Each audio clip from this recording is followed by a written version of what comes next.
안녕하세요, 학생 여러분. 반갑습니다. 저는 홍인식 목사라고 합니다.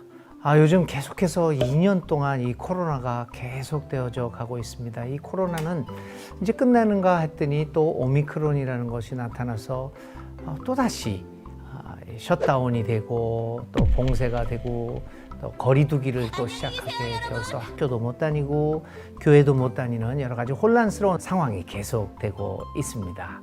참 안타까운 상황이 아닐 수 없습니다. 그런데 저는 특별히 여러분들과 함께 교회 다니는 것, 하나님을 사랑하는 것, 하나님을 믿는 것이라는 것이 이 코로나 시대에 무엇을 의미하는가를 생각해 보려고 합니다. 코로나 입장에서는 교회를 다니느냐, 오늘 대면 예배를 드리느냐, 교회에 가서 찬양을 하고 기도를 하고 이 예배당의 자리에 앉아서 예배를 드리느냐 마느냐, 이런 것들이 중요한 것이 아니라 어떤 하나님을 믿고 그 하나님은 우리에게 어떤 모습의 삶을 살아가기를 바라는가, 이 문제에다 우리가 조금 집중해 볼 필요가 있어요. 여러분, 하나님은 어떤 하나님이라고 생각하시는가요? 이 하나님을 어떤 분이다라고 하는 것을 믿는 것은 오늘 우리의 삶의 모습들을 아주 다르게 만듭니다. 제가 옛날에 초등학교 1, 2학년 학생들을 가르쳤던 적이 있어요. 근데 그 어느 날 어머니가 나한테 찾아와서 이런 얘기를 해요. 전도사님, 우리 아이가 지난주에 예배를 나오지 못했어요. 그러더라고요. 그래서 그렇군요. 참 어쩐지 안 보이던데요. 무슨 일이 있었습니까? 그랬더니 엄마가 하는 얘기가 교회에 오다가 넘어져서 팔이 부러졌다라고 이야기를 하더라고요.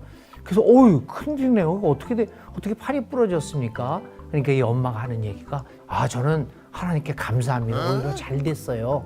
그 아이가 헌금을 줬는데 그 헌금을 가지고 친구들하고 게임을 하다가 거기서 그렇게 놀다가 넘어져서 팔이 부러졌어요. 하나님께 벌 받은 거죠. 이제 다시는 우리 아이가 하나님의 헌금을 떼어먹는 일은 없을 것 같습니다. 그래서 저는 하나님께 감사합니다. 제가 그 말을 듣고 너무나도 놀랐습니다. 아니, 세상에 그 조그만 초등학교 1학년 애가 어쩌다 그런 일을 할 수 있는데 그렇게 했다고 그래서 갑자기 하나님이 그 아이의 팔을 뚝 분질러놔요. 난 그 엄마의 말을 듣는 동안 제 목을 쓰다듬었어요. 저는 그 아이보다 더 나쁜 일도 많이 했는데 어느 순간에 하나님이 내 목을 딱 부러뜨리면 어떡하나. 그 엄마가 믿고 있었던 하나님은 벌 주는 하나님, 공포의 하나님이었어요. 그러니까 날마다 이 엄마는 아이에게 하나님은 무서운 하나님이야, 무서운 하나님이야. 그러니 이 어린아이는 자라나면서 언제 어디서 하나님이 무서운 벌을 내릴지 모른다 하면서 얼마나 공포스럽게 살아갔을까요? 그래서 제가 어머니한테 이야기했어요. 아니에요. 하나님은 그 집사님의 그 어린 아들이 그런 실수를 했다고 갑자기 팔을 부러뜨리는 무서운 하나님이 아니십니다. 하나님은 사랑의 하나님이십니다. 라고 이야기하면서 오늘 빌립보서 2장 6절에 있는 말씀을 그 어머니에게 해드렸던 수십 년 전의 이야기가 문득 머리에 떠오릅니다. 빌립보서 2장 6절부터 8절에 있는 나타나는 하나님은 사람을 얼마나 사랑하시는지, 자기가 높은 자리에 있지를 않고 하나님의 자리를 벗어나서 인간의 자리로 왔습니다. 그래서 하나님의 자리를 버리고 인간의 자리로 와서 나는 너희들 이렇게 사랑한다 라고 하는 것을 우리에게 보여주셨어요. 얼마나 사랑했으면 그 높은 곳에 있는 분이 인간으로 오셔서 인간처럼 가진 고생을 하면서 살았겠습니까?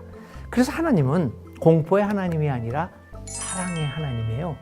비록 우리가 예배당에 제대로 나가지 못하고 2년 전처럼 모여서 율동도 찬양도 못하고 소리내어 기도도 못하고 또 어쩌다 보면은 인터넷으로 예배를 드리다 보면 자세도 엉망이고 그냥 잠옷바람으로 예배도 드리고 그럴 수도 있지만 중요한 것은 하나님은 우리를 사랑하신다는 겁니다. 그렇다면 여러분, 교회를 나오지 못하고 잠옷바람으로 텔레비전 앞에서 아니면 줌으로 뭐 예배 드리기도 하잖아요. 그럴 때 이런 식으로 예배를 드리면서 하나님을 사랑하는 것을 어떻게 표현할 수 있을까요?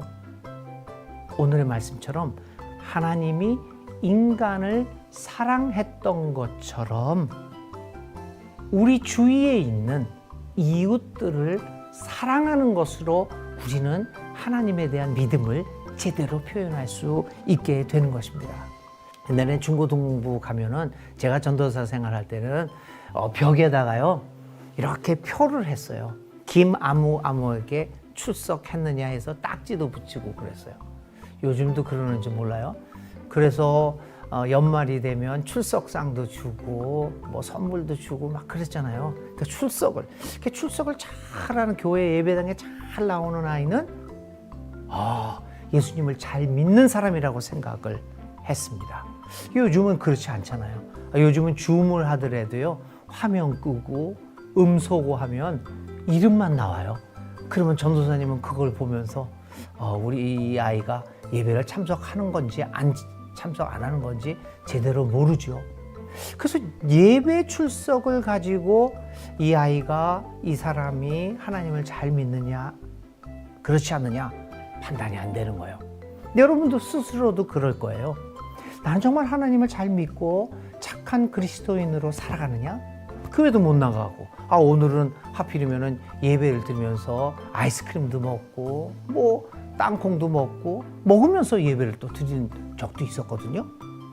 자, 어떻게 우리는 하나님을 잘 믿는 학생들, 청년들이라고 우리 스스로를 평가할 수 있을까요? 기준은 딱 한 가지입니다.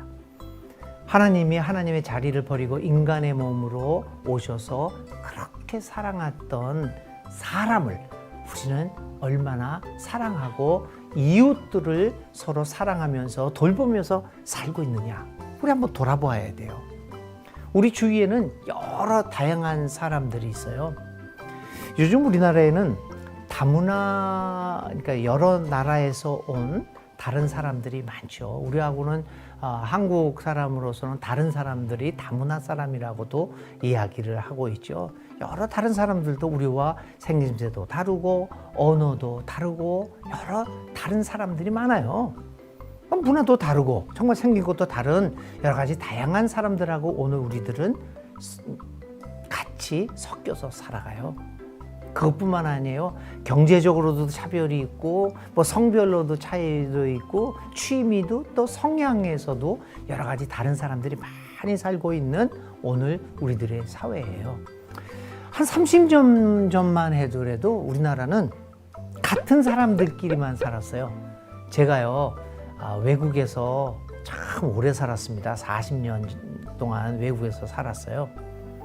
외국에서 살 때였어요.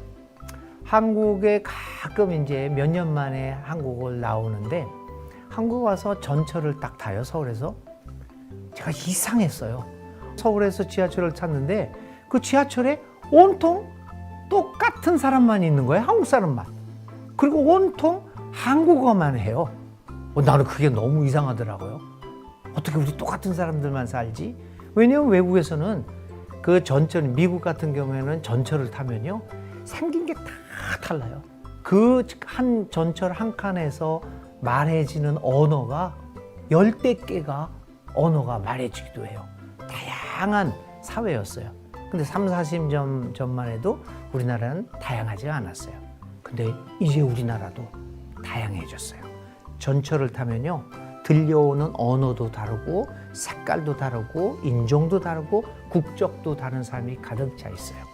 이 다양한 사회에서 서로 다름을 인정하고 서로 얼마나 사랑하고 얼마나 받아주고 있느냐, 그것이 여러분의 신앙이 어떤 신앙이다라고 하는 것을 결정 지을 것입니다.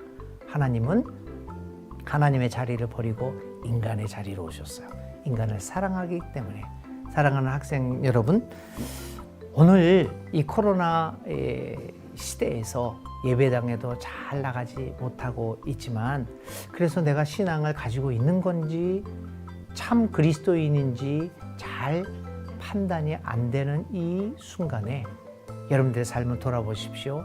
여러분들의 주위에 있는 이웃들과 얼마나 여러분들은 잘 교제하며 서로 사랑하며 서로 의지하며 서로 도우며 살아가고 있는가를 한번 생각해 보시면서 여러분들의 신앙을 한번 점검해 볼 수 있기를 바랍니다. 이웃 사랑을 통해서 이 코로나 시대에 우리의 기독교인으로서의 신앙을 가장 잘 표현할 수 있을 것입니다. 여러분들이 오늘 매 순간 만나는 사람들을 귀중히 여기고 그 사람들을 또 다정하게 대해주고 서로 사랑하고 포용하고 함께 손에 손을 잡고 함께 하나님의 나라를 향해 나가는 귀한 우리 학생 여러분들, 우리 청년 여러분들 다 될 수 있기를 간절히 바랍니다. 이웃사랑, 그것은 하나님 사랑입니다. 하나님의 사랑이 여러분들에게 충만히 임하기를 주님의 이름으로 기원을 드립니다.